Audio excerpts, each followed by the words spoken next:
Printing ఎలా మనం print ఇచ్చినప్పుడు ఇక్కడ ప్రింట్ ఇస్తే ఇక్కడ నుంచి ప్రింట్ అనేది వస్తుంది. అది ఎలాగంటే ఇక్కడ మనము ఈ ఒక్క కేబుల్ అనేది ఉంటుంది, దీనికి ఒక స్విచ్ లాగా అనేది ఉంటుంది. సో ఇలాగ మనం ప్రింటింగ్ని ఇలా తీసుకోవచ్చు అనమాట.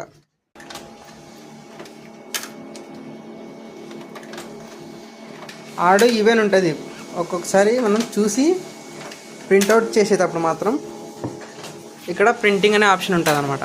ఇక్కడ చూసినట్లయితే ఇక్కడ ఆల్ పేజెస్ అని ఉంటుంది. ఒకవేళ మీరు సింగిల్ పేజెస్ తీసినట్లయితే మీరు ఆల్ పేజెస్ మీద క్లిక్ చేయండి, సింగిల్ పేపర్ అనేది వస్తుంది. ఆడ మీద క్లిక్ చేసినప్పుడు ఇక్కడ మీకు 1, 3, 5, 7, 9 అనేది ఆప్షన్ వస్తుంది. ఒకవేళ మనం ఈవెన్ పేజెస్ క్లిక్ చేస్తే 3, 5, 9 అట్లా వస్తుంది. సో ఇలాగని మనం ప్రింటింగ్ అనేది తీయచ్చు. Thank you so much guys.